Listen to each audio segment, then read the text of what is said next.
The following is a production of DallasCowboys.com and the Dallas Cowboys Football Club. How about them Cowboys? Yeah! Go Cowboys!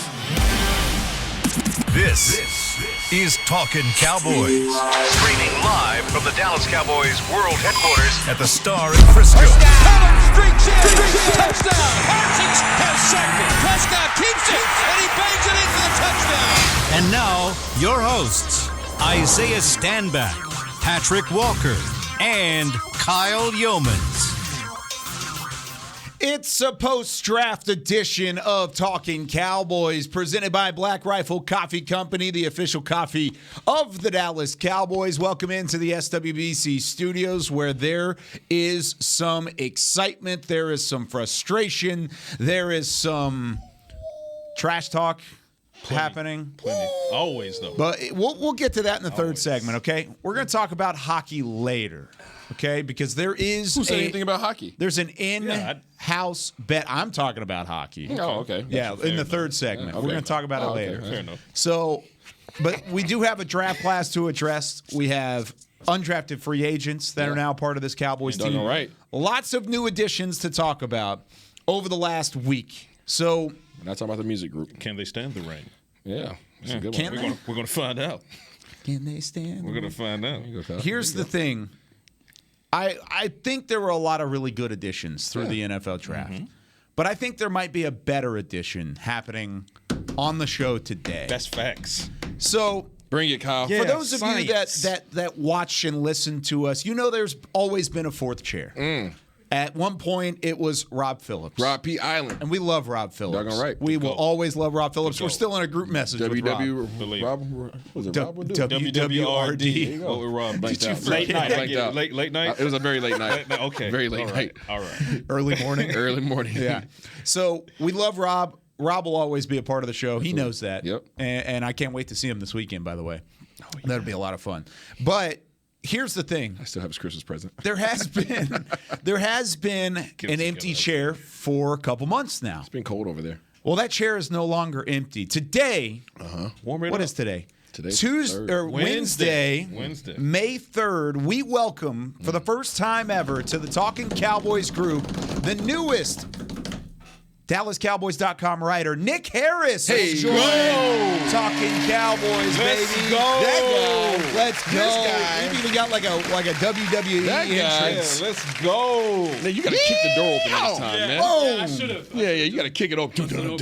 Let's go, Nick Harris. Let's go. Okay. man. With the first overall pick. Yeah. So I am one very excited about this because I think we have a really fun group, but Nick just brings a whole nother element to this that's going to be next level. Kind of outline where you came from, how you got to the Cowboys, and what's on the table for you over the next few months. Yeah, absolutely. I come from the recruiting world, so if y'all are big college football recruiting fans, I was working at 24/7 Sports and Rivals for the last 4 years. The last year and a half, working as the national analyst for Texas, Mississippi, Arkansas, Oklahoma, and Louisiana. So like SEC country, Big 12 country, Definitely. a little bit of everything. Definitely, and scouting kids from the time they're 14 until they get to that college level, and then transfer portal stuff as well. So, juggling all that, and then, this opportunity with the Cowboys came up, and couldn't pass down an opportunity to take up this seat, guys. So the real reason is to be on the show. That was the real yeah, reason. absolutely. It was to take this chair. And way to butter us The thing up is, there. man, Yeah, like, exactly. The thing is, we already have the best podcast on the Cowboys platform. Yeah, and now with the addition of you, it's just unfair at this point. It is, Kyle. yeah, I mean, those- it's like it's like 4 Usain Bolts. Like you just don't stand a chance. Yeah. It's the not one, not two, not science. three, Just four. Yeah. That's nasty. You know what I mean? KD on the Warriors. Yeah, that's exactly what this is. Exactly. Okay, I respect that. I appreciate that. The Thanos. Oh, it's the Infinity Yeah, Gauntlet. exactly. Yeah, the Last final one. one. Where he surges. Smash, Yeah. smash, smash. Yeah, that one. And There of it course, we've got Beamer in the back. We count him as a part of this show. He only belongs to this show. He doesn't belong to any of the other At ones. all. Yeah. Ever. So, Nick, thanks so much. I mean, this is going to be fun. I can't wait to have you a part of the crew throughout Talkin Cowboys. But let's dive into this draft class, shall we? Because Sure. Cowboys, they go out and they do good things. Not exactly what Isaiah had in mind last week. You said that if they didn't address the offensive line, They did what I expected them to do and what we talked about, just not in necessarily the order in which I wanted it to happen. Okay, what was the order you wanted it to happen? Well, I wanted offensive guard First. not a swing person, not somebody who can move over. I wanted a big, nasty guy who that's all he does is play guard. That was my first one. My second one was saying that we need to go out there and get a solid tight end, and then we needed to make sure that we address the defensive line and make sure we get a run stopper. And we talked about all the other guys, okay, adding a guy in the secondary, adding a receiver. Like, they did all these things. It just didn't happen in the order that I wanted it to happen. So kudos, and I'm sure we'll get to grades and all that stuff. Super kudos to the front office. They have had a doggone MVP offseason. Yeah. They have had an unbelievable offseason, not only in the free agents market, not only in trades, but also you talk about the draft, and now we're talking about the post-draft and the acquisitions that they had there as well. They're absolutely killing it. You're starting to see the culture, read that word again, right? You're starting to see that really start to transition and start to really come to fruition with this organization, and it's awesome because they're not being tentative. They're not being relaxed. They're not sitting back. They're not waiting for the crumbs to fall through, okay? They're being diligent and being aggressive in terms of what they want this roster to look like. And you know what? I love the word that you chose, culture. Yeah. Culture. Jerry Jones admitted it himself when he said that the Mozzie Smith pick would not have occurred 9 or 10 years ago. Okay? The last time the Cowboys selected a defensive tackle in the first round was Russell Maryland. One of one. Wow, big Russ. In 1991. And for those that may be too young to understand the greatness of Russell Maryland, we're not comparing him to Mozzie Smith, but we're saying this is how highly graded and how much the culture has changed under the tutelage of Dan Quinn as defensive coordinator. So the Cowboys are valuing positions that in recent history they haven't necessarily. Pre-Quinn, safety being one of them, okay? Now nose tackle being one of them. Addition of Jonathan Hankins at ahead of the trade deadline. Now you drop in Mozzie Smith. This team, particularly this defense, was already one of the more nightmarish ones last season. But now you drop in somebody like Mozzie Smith, and then you say, okay, well, whether you like the pick or not, and we'll get to the grades here shortly, and I love the pick. I'm floored by it. Are they going to address some of the other positions that they might have needed? Because like Isaiah said, because of how they handled free agency, they didn't have a ton of needs. Yeah. They could truly go more so to BPA, best player available in the draft, and they arguably did. Schoonmaker because of the tight end run at the top of the second round. Marvion Overshawn. The value on Deuce Vaughn is just insane. So, I mean, you got that explosiveness. You add it to your offense. You add it to your defense.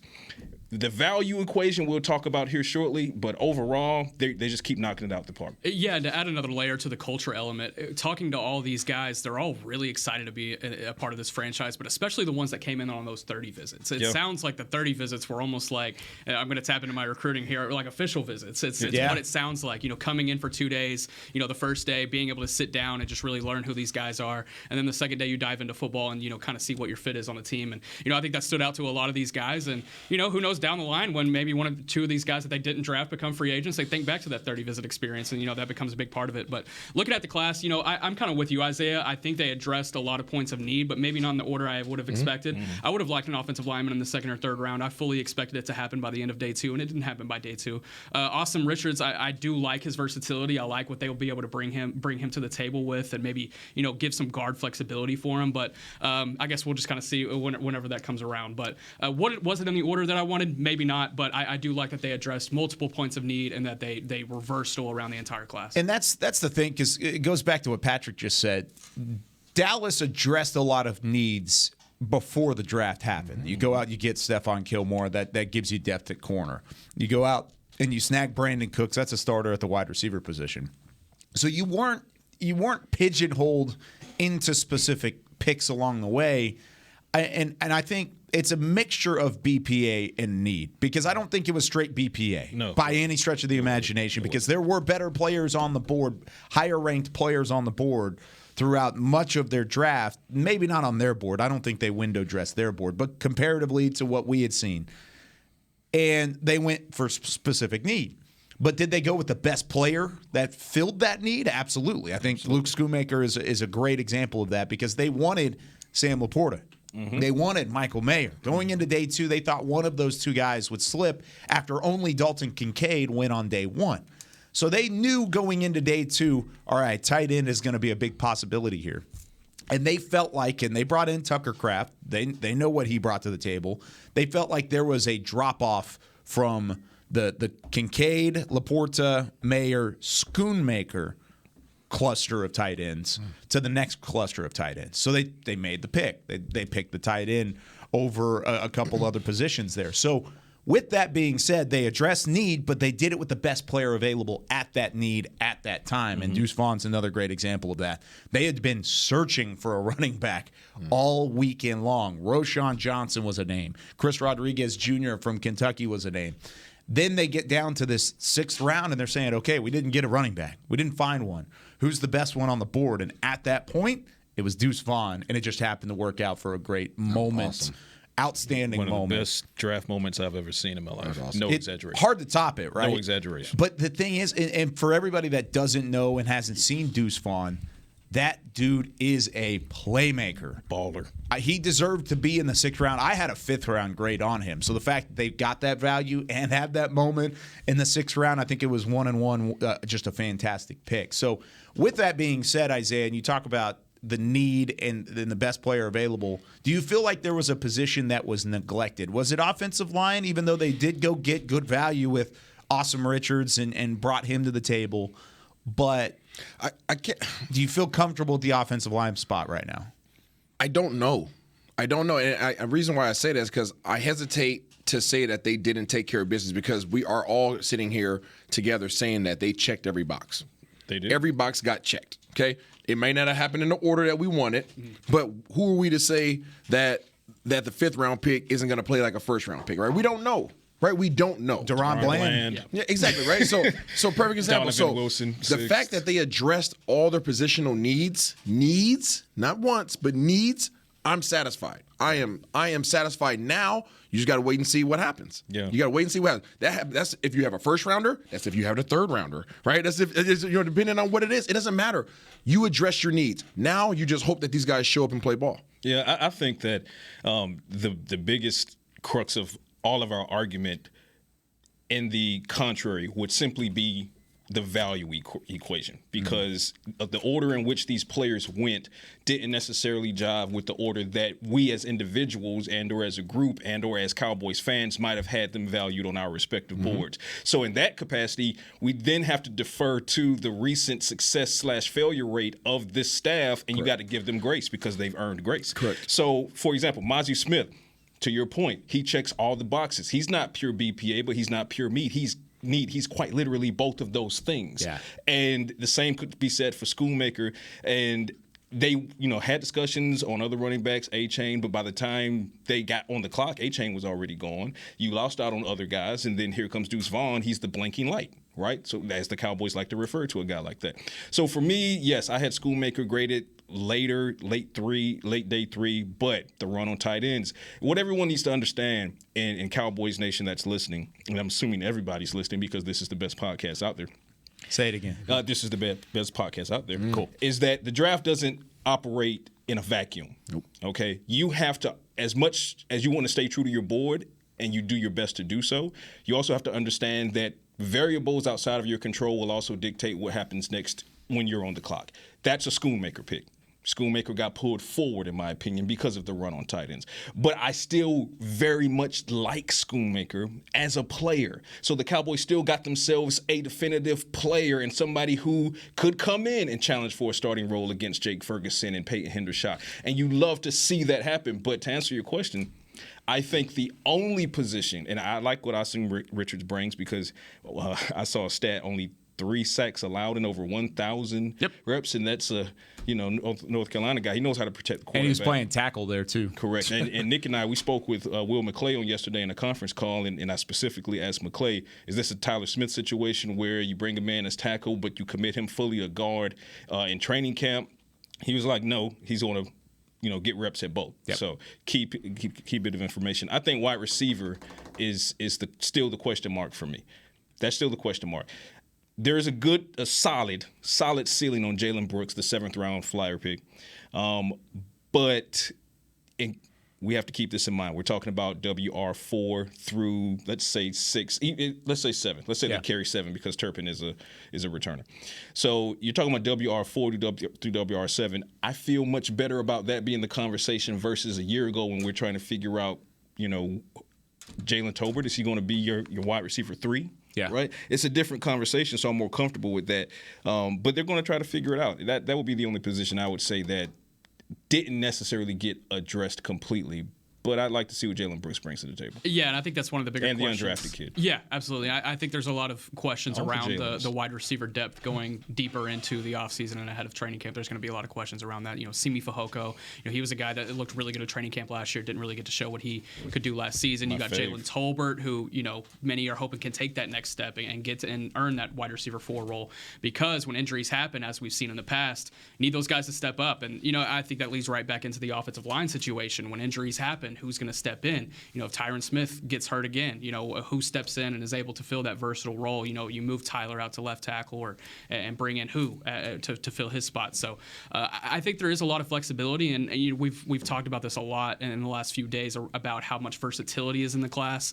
With a lot of the draft picks that they made, Deuce being able to come out of the backfield, line up in the slot, Austin Richards having that guard tackle flexibility. We could go on and on, but I think that versatility allows them to be a little bit more flexible whenever those injuries do happen, because that's what's plagued them in the past. That's a great point, because you think about what's happened toward the back half of the schedule, and this happened under Kellen Moore, and of course Kellen Moore is now in Los Angeles, but things get stagnant. We had talked about it on this show, the big bag that Kellen Moore brought, and you reach in, you try and pull out that one last toy, that one last item out of the bag, and there's nothing in there. You're just getting nothing but velvet down there. So what is this velvet? So when that happens, we've talked about this before. It's a debate between play calling and a debate between skill sets. Mm-hmm.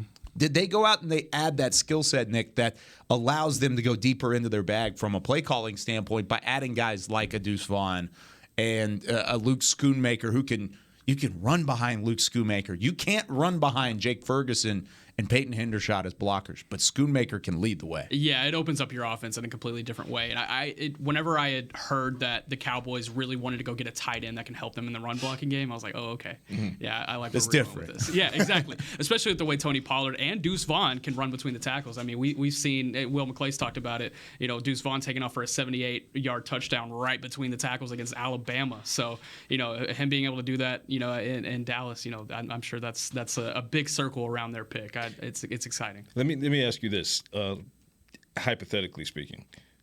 Here's an offensive scheme: dual running back set with Deuce Vaughn and Tony Pollard. In the same set, you have a 2 tight end. One of those tight ends is Schoonmaker, who can block and catch. I'm already in. Jake Ferguson, CeeDee Lamb, and then you got Brandon Cooks. I think you got too many on the field right now. I hope everybody's paying attention as to what is happening, right? Kellen Moore. I'm just excited. Kellen Moore leaves. Throw everybody out there. That's a different type of 12 personnel. I'm willing to take a flag. Nobody saw it. There's no replay. I'm willing to take a flag. People need to pay attention to what's happening with this offense. Kellen Moore's gone. Okay? Kellen Moore's air it out, throw it every single down type of guy. Give me 3-4 receivers on the field at all times. Mm-hmm. Then you have Coach coming in, and he's pretty much saying that he wants to do what? Run the ball. He wants to run the ball. Okay? He backs that up in the draft by going out and getting a tight end that does what? Block. He goes out there and also grabs a running back, right? Late pick that can have what? Shiftiness, right? Yeah. Shiftiness. So now you're looking at it. These guys got the O-linemen. They want to play bully ball. Don't expect to go out here and see a bunch of 3 receiver sets. Don't expect to see what you've seen over the past years. The offense is changing. And if you don't see that symmetry between the draft, what he's saying, and what's happening with this roster right now, then you need to take a step back and look at it. These guys are going to be a downhill team. What was the fullback they picked up? Hunter Lipke. You don't just pick up fullbacks. It's not something you just do, right? McCarthy did it in Green Bay too, and what did they do? Absolutely. Yep. So you're going to see 2 backs. You're going to see 2 tight ends. You have 2 sure wide receivers. And if you want to sprinkle in a third, you have a third. They are getting away from being dependent on having 3 and 4 solid receivers. They're getting more towards we're going to be solid up front. We're going to have somebody to come downhill, and we're going to get 4 yards a pop on the ground. And then when we need to, we can run slants. We can run double moves. We can run all these things. We are going to move the chains. I'm just telling you, they're getting away from being dependent on having to throw this thing 35 times a game. Don't expect to see the same thing you've seen over the past years. And then when opposing defenses crash down, Brandon Cooks, over the top, CeeDee Lamb, Michael Gallup. It's changing. Do you like the change? It's consistent. It's not going to be as flashy. Okay. If what my foresight has right now, right, in my little crystal ball, okay, it's not going to be as flashy. It's going to be more long-winded, right? So people like the big plays, they like the big splash, and that's cool. But that's not an exciting brand of football. It's not an exciting brand of football, but it is consistent. It wears teams down, and it leaves your bag full. It leaves your bag full because you simplify the crap out of your offense. Everybody doesn't have to think as much. Right, we're just out here playing, right? And then when they start changing their personnel up, all of a sudden, right? If you want to go 2 backs, if you want to throw a little deuce out there, now you got a TP and a deuce. Guess what? Do you need a third receiver out there? Nah, right? I can put Shoemaker out. I can put my tight end out there. Now I got 6 offensive linemen pretty much, right? I could block it up. I could sit back. I could throw it. If I need to get my guys out the backfield, I can motion either one of those guys out the backfield, and all of a sudden I have very viable options at the receiver position and running back position. They are trying to simplify this offense as much as possible, and it's going to pay dividends. It's happening. Mike McCarthy said late last season, he made a comment that's really coming to fruition right now, and it really cements what Isaiah is saying as far as the foreshadowing for what the Cowboys offense is going to be. Mike McCarthy, in a post-game press conference, said, I would rather trade production for wins. I'll trade offensive production for wins. Mike McCarthy doesn't care about having 40 points a game. He doesn't care about averaging the 40 burger. He cares about improving on the 12-5 season and getting deep into the playoffs. So if that means the Cowboys offense has to be more methodical and they average only 27 points per game, which is still lights out, by the way. But if they only average 27, 28 points per game, hell, if they only average 24 points per game, but you get a 13-4 season and you're in the NFC Championship, at minimum, that's what Mike McCarthy is here. What does Dak do best? I've said it a gazillion times. Play action. Yeah. So if you know what your quarterback does best, play to it, and he doesn't make too many mistakes when he's in that mode, why would you not build everything else around it to set him up for success? Which is what they're doing. Which is exactly what they're doing. We're going to run the ball 30 times a game. We don't want him throwing the ball more than 25 times a game. He's going to have a high precision rate because we're running highly accurate passes, highly accurate routes, short, nice, precise, get it in their hands. If they want to jump it, we got a double move built off of it. We are going to wear you down. Oh, and by the way, now they have guys who can separate, whose name isn't CeeDee Lamb. Yeah. Deuce Vaughn, he's separating. Schoonmaker, yes, he's an elite run blocker, but he can separate. Jake Ferguson, separator. Peyton Hendershot, separator. But look at the personnel groupings. The personnel, if you come out in the 21 personnel, they have to come out in the base defense. Yep. If you come out in the 22 personnel, they have to come out in the base defense, right? And now all of a sudden, 23 even. And now you motion guys out. Now what? Now you have linebackers guard on your receiving running backs, right? If you want to go out there and come out, if you come out in 22 or 23 personnel, and you want to come out with your linebackers and your big safeties, guess what? We have two tight ends that can run routes on you all day long. We'll leave one of them in there to block. Yep. Now it gives an opportunity because last year, whenever you were relying on Dalton Schultz, and he was kind of banged up toward the back half of the season, but you were relying on Jake Ferguson and Peyton Hendershot as that youth duo at the tight end position, you knew what was happening. Jake Ferguson was going to come in there, and he was going to block 80% of the time. And then you had Peyton Hendershot who was going to come in. He was going to be a receiver 80% of the time. They weren't going to rely on the other one to do the other task. Now you can have a Schoonmaker who blows that all up. And you don't know what he's doing because he is capable as a receiver just as much as he is capable as a blocker. So I think it does. It opens things up, and you can see a pattern. So when we come back, I want to talk about who the draft picks affect most. You mentioned Dak Prescott, but does it affect the other tight ends? Does it affect the linebackers? Who won the draft weekend in the Cowboys locker room? We'll talk about that next when we come back here on More Talkin' Cowboys. Todd thought it would be secure to jog in the cheetah savanna. Todd believed the big cat repellent he bought online was reliable. And now, Todd is trying to be faster than this cheetah that can run 80 miles per hour. But the good news is, Todd has AT&T 5G that is fast, reliable, and secure. And he learned the best thing to do is stop running and toss her the backpack with the beef stew. AT&T 5G. Fast, reliable, secure. It's not complicated. 5G requires compatible plan and device. 5G may not be available in your area. See att.com/5G for you for details. Are you ready to take coffee off your grocery list forever? Black Rifle Coffee Club is here to help. As a coffee club member, you'll get your favorite coffees roasted, packaged, and shipped to your door free of charge on your preferred schedule. Set it, forget it, and never run low on coffee again. Members also get exclusive deals on coffee, products, and discounts from partner brands. Ease your mind and let Black Rifle worry about your coffee supply. Go to blackriflecoffee.com to join the coffee club today. Want to use the Cowboys locker room's favorite products? Check out the official men's skincare brand of the Dallas Cowboys, Jack Black. Right now, you can get the Jack Black Playmaker, a curated collection of Cowboys locker room favorites for just $10 with free shipping. The Playmaker includes 4 Jack Black skincare favorites, plus a full-sized intense therapy lip balm. Go to getjackblack.com/Cowboys and use the code word Cowboys. The Jack Black Playmaker, $10, free shipping. No one knows where this market will go. Things could change tomorrow, next week, or next month. At Merrill, we've been here before, and history shows this is the time to stay focused on your future. Because through every market, the bull will always have your back. Find an advisor in North Texas at ml.com/bullish. Merrill, a Bank of America company. What would you like the power to do? Investing involves risk. Merrill Lynch, Pierce, Fenner & Smith Incorporated, registered broker-dealer, registered investment advisor. Member SIPC, a wholly owned subsidiary of Bank of America Corp. Back to Talkin' Cowboys. Register now for 2023 Dallas Cowboys Youth Camps presented by Invisalign. Athletes ages 6 to 16 are invited to learn from the best this summer at AT&T Stadium or Ford Center at the Star in Frisco. Football camps are led by former NFL players, and dance camps are topped by current Dallas Cowboys cheerleaders.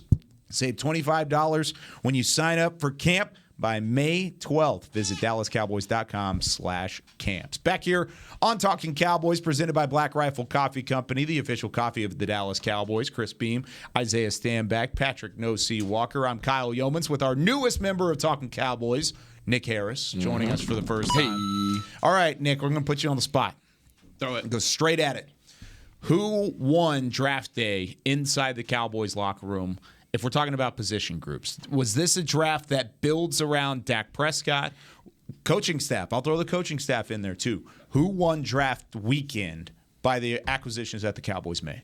Bear with me here. I'm just going to go defense. You talked about Kellen Moore being stagnant at times last year, and there would be multiple drives where they're off the field in 3-4 plays, and the defense is right back on the field trying to go against a run defense or a really good rushing offense, and then they're getting run right up the middle. It's bad complementary football. And Mike McCarthy talked a lot about it this past weekend. We're trying to implement complementary football, and this kind of passes back into our last segment of being able to run the ball more. Even when you have a bad drive, you're still taking 2.5 minutes off the clock and letting those guys get a little bit of rest. And then with the run stoppers that they're able to bring in now, have those guys rest up, and then you have good run stoppers in the A and B gaps that are ready to get back on the field and play defense. So I'm just going to say defense. And you look at the Overshown take as well. That's going to provide a lot of positional flexibility in all 3 levels. He has experience at all 3 levels as an edge rusher, linebacker, and safety. I mean, having a guy like that can either beef him up and bring him down, or lean him up and put him back, or just keep him in the linebacking core. I think there's just a lot to like about the defense overall. Lean him up and push him back. I like that. DeMarvion Overshown. I like it. All 3 levels. And you had been around Overshown through your recruiting days, right? Because he was out in East Texas initially, then of course he went to Austin and you spent some time down there. Yep. But I mean, shout out to ARP, Texas, by the way. East Texas. There you go. East Texas. Beast Texas, baby. Where does he fit best? Do you think he fits best as a linebacker or just as a purely versatile piece? Yeah, I think he's going to fit best as a linebacker, but I think he's going to have a lot of pass rush upside that I think not a lot of people will expect. Yep. Ooh. Yeah. Dan Quinn knows how to unlock that from people. Which goes to my answer. Dan Quinn is the big winner. DQ. He continues to win. The Cowboys continue to basically give him carte blanche, and wisely so, because he's already built one of the most dominant defenses in the league, and it just got better. You dropped Mozzie Smith in. You talk about DeMarvion Overshown, who was someone I liked so much. I mocked him to the Cowboys in my one and only draft, and here he is. So hook him. And then you talk about Viliami Fehoko. For those that are unaware of, they call him Junior Fehoko. For those that are unaware of the cousin of Vita Vea, the guy is violent. Mm-hmm. He has 2 gears: stop and kill. Okay, go back and watch his film, and you love everything you see from him. So when you talk about Overshown and Mozzie Smith, and you talk about Viliami Fehoko, and I'm actually intrigued with Eric Scott. Someone who not a lot of people knew about, but if Will McClay and Dan Quinn are so all in on this kid that they're willing to give up a pick next year, which will ultimately be a comp pick, but a 2024 fifth-round pick to move up and draft him at 178 instead of risking him falling to 212, that tells me something. And for those that don't know, the 4.71 second 40 was on a tweaked quad. Right, because he tweaked it, jumping 39.5 inches in his vertical. Still ran it, though. Do you know how insane that is to even run a 4.71? Hurt. But he said he's been clocked at sub 4.45. So Eric Scott, he's intriguing. Bottom line is Dan Quinn already entered this draft with top 2 defense in the league. I'll put San Francisco up there as well. Top 2 defense in the league. I'll put Philly at 3. We'll see how my Georgia boys blew. But it got better. That should terrify people. Keep in mind, he also went and got Stephon Gilmore to play opposite Trevon Diggs. Jordan Lewis is coming back healthy to tandem with Deron Bland coming off a breakout rookie season. Donovan Wilson is back. 3-headed monster. J-Ron Curse is back there. Malik Hooker is back there. And then you have DeMarvion Overshown, who, where's he lining up? It's a guessing game. Where's Waldo? It's going to be where's Waldo, just like it is with J-Ron Curse. Dan Quinn won and keeps winning. DeMarvion Overshown reminds me of a mixture between Micah Parsons and J-Ron Curse, because that's what it's going to be. Because it's like, okay, I'm not comparing. Let me slow this down real quick. I'm not comparing his skill set to both of those players. Like, I don't think he is Micah Parsons, and I don't think he is J-Ron Curse put together. Usability. But his usage could be compared to that, because where is Micah going to line up? For the most part, he's now going to be an edge rusher. That's just kind of where he has been. That's where he's been successful. Then you have J-Ron Curse, who, where is he going to line up? Okay, he's going to be in the back of the defense, and he'll come into the box. He's going to cover a tight end. He's going to do so many different things. And then there's a DeMarvion Overshown that's like, all right, now he can do all 3 of those things. See, when I see him, I see Dono. I see a Dono who can cover. He's a hard hitter too, like Dono. That's also a comp that's what I see. When I see him, I see Dono like he's either not coming or he's going. Yeah, right. Like it's either it's full speed ahead, and he has ability to cover a little bit. So I see a bigger, more rangier Dono. Oh, more than a little bit. That's what I see when I see him. He's big. He is really good at coverage. So I agree with you guys. If we're talking about offense or defense, I think the defense won. They won the night. When we're talking about position groups, I think the running backs won. Really? I really do. I think the running backs won. Over even the D-line? Or even over the D-line, because you think about, they have one heck of a pick, right? The D-line they needed Mozzie. They needed that. Yeah. Outside of that, they had no needs. It was wants. Offensively, when you go to the running back room, they had needs. Yeah, we talked about it. They had needs. We talked about it. Right? So when I talk about a position group that won, I would have to say that they won in the draft and in post-draft by picking up Hunter. Because now you look at it in terms of what they're saying that they want to do, they have those boxes checked. They don't have to look outside anymore. Nope. That room is solid from what they did in just the draft. They addressed it, right? So they already got TP, right? They got Ronald Jones before, right? So they got those two. Good about that's a two-headed monster. Ronald Jones, from my perspective, is a blocking. He's guys going to be in there to be on a third down situations to block. In short yardage. That's your job. That's your job. Get us 1 to 2 yards and make sure nobody hits Dak in the back of the head. Yep. Okay? Read linebackers 1 to 2. Communicate with the O-line. Know exactly where the slide's going. Make sure you pick out the man on the line of scrimmage. Science. That is your job. Okay? Now, and we go out there and we get a shifty cat. Okay? TP, we don't want you to be that shifty guy no more. You have more responsibilities. We're going to have somebody who was your role. He's now taking your role for your last year's role. Okay? Your last 3 years role. Okay? So now that's Deuce. Deuce, that's your job. And then guess what? We got a big monster. We don't have to bring a lineman in no more to go down here and come downhill. Every time we have a lineman in the game, we're running the ball. No, now we got a fullback who's see ball, hit ball. That's all he wants to do. He wants to see. You tell him, hey, go out there and hit 52. Okay, coach. He can also catch. Yeah, and he catch. Now you got him coming out the backfield. So catch. the versatility, we started talking about goal line. You started talking about red 6 zone. receiving touchdowns last year. Now we're talking about play action. You're talking about him coming in, bluffing on a linebacker and going out to the flat, right? So now in terms of addressing a position group, holistically, I think the running backs won. I like it. That's an interesting take because I agree that they won. Did they win over the defensive line? I think Mozzie Smith adding to that defensive line. What have we talked about? And we talked about it before Jonathan Hankins, and then we talked about it after Jonathan Hankins came into the fold. They need a guy like that. Absolutely. They have needed a Mozzie Smith. And they got Jonathan Hankins. And I still love Jonathan Hankins being on this football team even in 2023. You needed both. Yes. You needed both. We talked about Big Jonathan Hankins coming back and saying that as an instrumental piece. That's something that has to take place. Signing. Had to happen. But we also said he needs somebody when he goes out that role is still fulfilled. Because you saw what happened now it's when the he got opposite injured. way, though. Now Mozzie Smith is that role, and Jonathan Hankins is the fill-in, and Mozzie Smith is the long-term answer to that question. So now you allow for everybody to run free, not only when Jonathan Hankins is in the game, but now you've got a Mozzie Smith and a Jonathan Hankins. Let's put them both out there. Let's have some fun. That's goal line. Yeah. But the thing is, they're not exposed, and that's the conversation we had pre-draft. The reason why they needed to address that position with a high pick is so that you're never exposed to the run. When they see Big Jonathan Hankins go out, what does the offensive coordinator automatically think?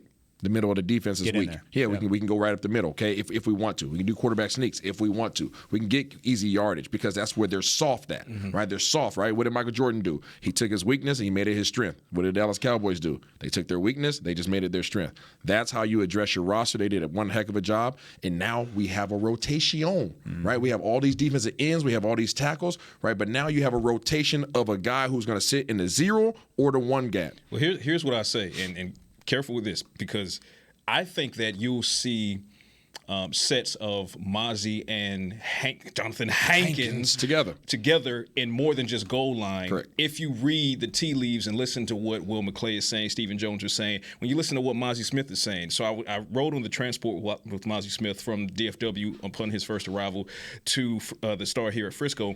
And one of the things he said, which was later backed up by McClay and Stephen Jones, is yes, he is that definitive run stopper, that elite run stopper, but they saw some things on the Michigan film that are going to have them testing him in training camp as a flex. They're going to see him do some 3-tech work, some 5-tech work as well, depending on what the lineup is, 4-down man, 3-down man. So you're going to see Mozzie Smith not just operate solely as a run stopper, which means if he's on the field with Jonathan Hankins, which direction are you running to? Because also you got to keep in mind, these are operating in a rotation of guys like Osa Odigizua, who's coming off of a breakout season. Chauncey Golston, who's needed, was pointing north right now.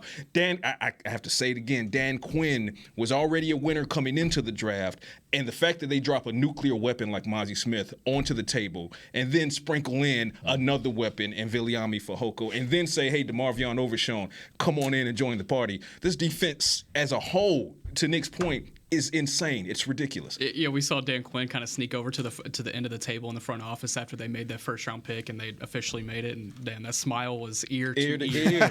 We felt it. We felt it downstairs. I mean, he's got to be excited. He's got every right to be excited. Quick thing I want to touch on: if they can unlock that pass rush ability from Mozzie Smith, that would be fun. Because he's already disruptive from 0, 1, 2. Yeah, athletic. Super explosive. Super explosive. Yeah. There's only one person. Think about this.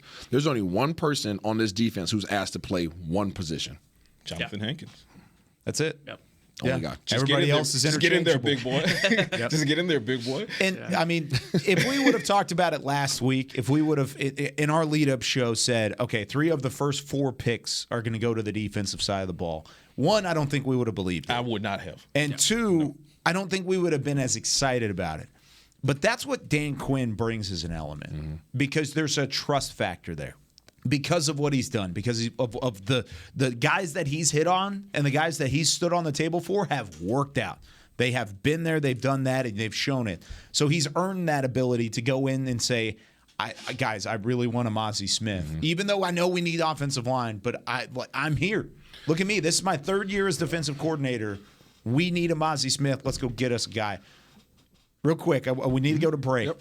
When we come back, though, we're talking a couple different things. We're talking hockey. What's cracking? We're talking about have the stars aligned. We're going to talk a couple different things, and then we'll wrap things up and send you into next week when we come back with more Talking Cowboys right after this. Todd thought it would be secure to jog in the cheetah savanna. Todd believed the big cat repellent he bought online was reliable. And now, Todd is trying to be faster than this cheetah that can run 80 miles per hour. But the good news is, Todd has AT&T 5G that is fast, reliable, and secure. And he learned the best thing to do is stop running and toss her the backpack with the beef stew. AT&T 5G. Fast, reliable, secure. It's not complicated. 5G requires compatible plan and device. 5G may not be available in your area. See att.com/5G for you for details. Black Rifle Coffee Company serves premium coffee to people who love America. When you drink Black Rifle coffee, you are directly supporting veterans, law enforcement, and first responders in your community. Black Rifle's expert roasters love coffee almost as much as Texas loves football, so it makes sense that America's Coffee partnered with America's team. Go online at blackriflecoffee.com and fuel up with the official coffee of the Dallas Cowboys. That's blackriflecoffee.com to fuel up today. Hey, honey, can we talk? Of course. What's up? Well, I just thought you should know I've been curious about the new Dr. Pepper strawberries and cream. Have you felt this way a long time? No, I just think I'd really like the taste of Dr. Pepper, swirled with layers of flavor.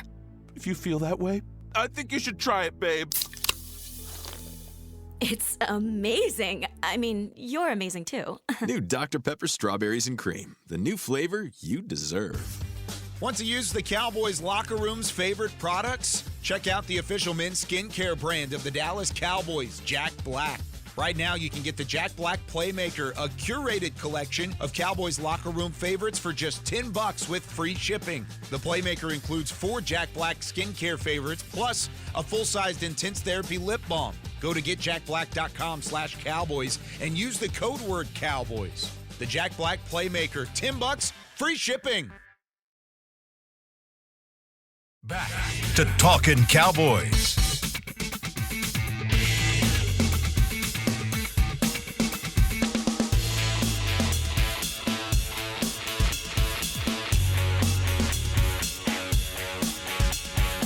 Head to the Miller Lighthouse at AT&T Stadium for the Dallas Cowboys Tacos and Tunes Festival, presented by Miller Lite. Saturday, May 13th from 2 to 7 p.m. Enjoy a variety of tacos and food truck options while you sip on cold drinks and listen to live music. Admission and parking for the Dallas Cowboys Tacos and Tunes Festival are both free. Visit attstadium.com/tacos and tunes for more info. See you there. I would love to go. I'm not going to be there. I'm going to be. Where will you be? That morning, I will be flying out to Seattle for the start of my honeymoon. Oh. Hey, because I'm getting married on Sunday. Hey, congratulations! Congratulations in advance, brother. Man, yeah, Seattle's not a bad place to be, Kyle. Yeah, and that's interesting that you say that.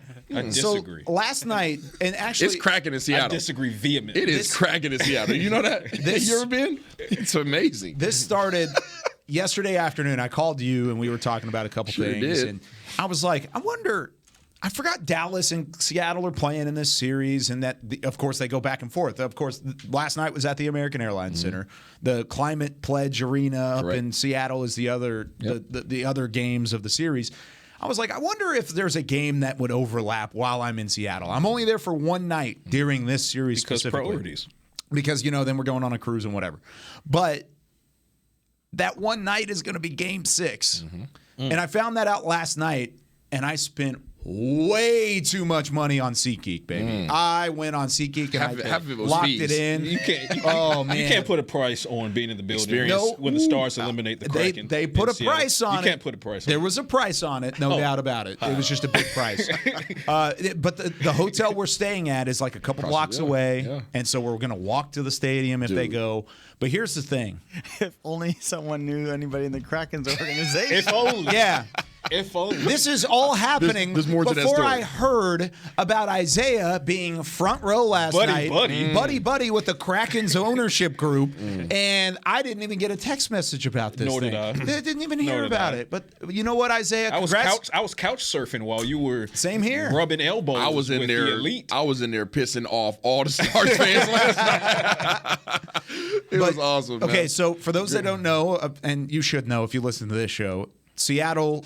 That's home. I mean, that's hometown for Isaiah Stanback. He's got his Kraken shirt on. Yeah, this is custom too, man. This is custom. Y'all can't. Crack house. This is a one of one. It's a one of one, man. I'm about to start selling these joints. I'm trying to counterbalance it, but that's next level. It's fire. Yeah, fire. One of my clients made this for me. He designed it. It looks great. It's pretty dope. But it does. Looks like it's straight out of the store. It's so funny. Yeah, it looks pro shop work. It's awesome. Oh, it is going to be. Yeah, but. So you're a huge Kraken fan. You have been since day one. Like they founded the Seattle, team, everything, and you were man. big time. Just like people are Dallas, everything. I'm Seattle, everything. Well, man. you're one of one in the studio because three of us are Stars fans. Absolutely, as you so should be. I think we need to make a bet. Ooh. I think we need to bet something here. You still want to bet? Yeah, After I don't last care. night? I was care going if to they say lose he's got game one. You know, we scored 3 goals in now. 52 seconds. That's okay. Okay. You scored one the rest of the game. I was going to say, it happened to be an important one. Yeah, we got Joey 4 times. Grab him and hold him. Grab him and hold him.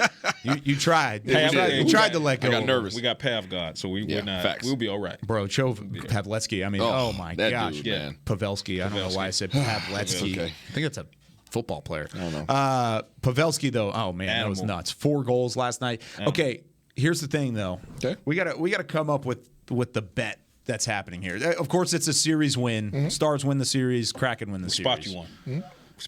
Yeah, we give you a one game head start. What are we thinking here? We thinking just jersey hat swap. Where What do you think, Beamer? I don't know. I'm trying to think of a bet. Live on the air. By the way, if you have any questions or you have any suggestions, I send was it going in to on say, Twitter. ladies and gentlemen, tweet us. Yeah, tweet us throw it with out your there. suggestions. I don't know, man. Let's take a poll. We have tonight until tomorrow. We got next week too. Yeah. Yeah. Let's take a poll. Let's see what the fans say. I think this thing's going 6 or 7. Yeah, let's do it like we did the nickname for the absolutely. Cowboys Let's do it like defense. that. We're going to Do a poll. crowdsource this. So, ladies and gentlemen, hit us up, each individual, on their Twitter. I'm Voice of the Star. Kyle _Yeomans. Yep. There can be I am no stand back. monetary Nick value Harris, in this DC. because the NFL. Yeah, no Yeah, no monetary. monetary. No. Zero monetary. So no money Guys, can be just letting you exchanged. know. Nope. So- Just This is a pure friendly pride factor. Pride This is thing. pride. We just talk That's smack. what this is. Yeah, let's do that. That's awesome. Okay, it's gonna be one heck of a series. I can tell you that. Patrick just reminded me. So Nick, your Twitter to follow. What is it? Nick Harris, DC. Give me a Nick follow. Harris DC. Yeah, He Dallas has Cowboys. that. we talk some Cowboys. We also talk some Miami Heat, especially Jimmy Butler when the time Oh.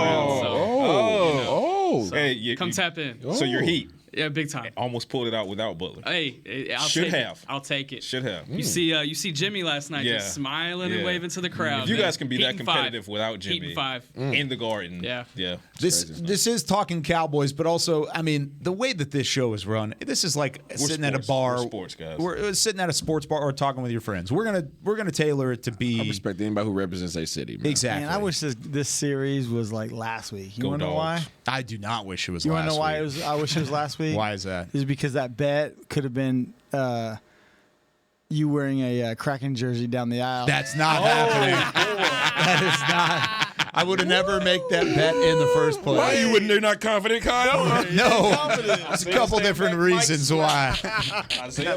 You gotta admit that. You have to wear this as an undershirt. You have to wear this as an undershirt. Yeah, just have it underneath. Yeah. Just rip it open. See, Beamer, I don't know if you're familiar with the divorce rate in this country, but let's not contribute to it. Yeah, I think I'm good on that one. But all right, guys. Well, yeah, we'll hit the bet next week. I will be here next week, so it is the week after the wedding. But my honeymoon doesn't start until the 13th, and tacos and tunes. There's festival. 2 more games before. No, yeah, 2 more games before. 3 games before our next show. No, I think they play Sunday, Tuesday, something like that. So Thursday, Sunday, Tuesday. I think that's what it is, Saturday, Tuesday. Anyways, there might be. Yeah. So it's a Tuesday game, not a Monday game? I think it's one of those. But either way, there's 2 to 3 games before our next show. So it won't be clinched by then. And if it is, you'll win the bet. But that's fine. We'll figure it out. Well, you guys hold it down next week. Rub it all in his face, the wins. Because next Tuesday, I'll be out of office. Actually, my first off-season reset. So you're going to reset? Just want to try it while I'm watching the Stars win. Hey, because that's what's going to happen. I love competition. I'm a fan of competition. Yeah. It doesn't matter what sports. Oh, by the way, in order to be a part of this show, you have to run a 40-yard dash. Ooh. Hey, I'm down with that. Okay. I'm down with that. Book it. He's ready. Hey, the question is, can you beat Kyle? Book it. Oh, stop. What did he run? You don't need it doesn't ask that question. Yes. You don't ask that question. He's already down. He's already down. I was going to say, it doesn't matter. He just has more legs than me. I have it. It's done. It's over. It's done. Hey, Deuce wouldn't ask that question. What did Tony run?